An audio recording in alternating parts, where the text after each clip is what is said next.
નમસ્કાર ખેડૂત મિત્રો, હું છું તમારો મિત્ર ગિરીશ ભાલિયા. ઝીલ એગ્રીટેક અમરેલી દ્વારા આપનું હાર્દિક સ્વાગત કરું છું.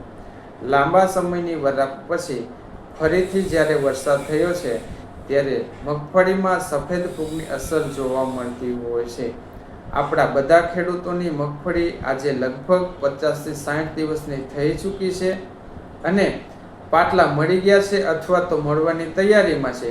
આવા સમયે સફેદ ફૂગ જોવા મળતી હોય છે. સફેદ ફૂગના નિયંત્રણ માટે ટ્રાઇકોડર્મા વિરડી અથવા તો ટ્રાઇકોડર્મા હાર્ઝિનિયમનો ઉપયોગ કરી સફેદ ફૂગથી છુટકારો મેળવવો જોઈએ.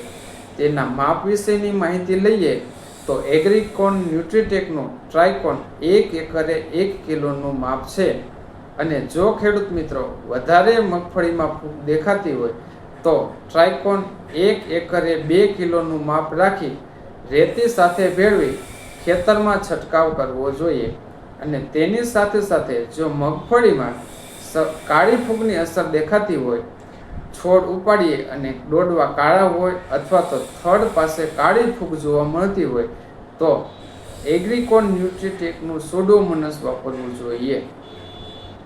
તેના માપ વિશેની માહિતી લઈએ તો 1 એકરે 1 કિલો અને જો વધારે ફૂગ દેખાતી હોય તો 1 એકરે 2 કિલોનું માપ રાખી રેતી સાથે ભેળવી ખેતરમાં છંટકાવ કરવો જોઈએ, જેથી કરીને કાળી ફૂગ અને સફેદ ફૂગ બંને ફૂગનું નિયંત્રણ અસરકારક થઈ શકે અને ફૂગનો નાશ કરી શકે.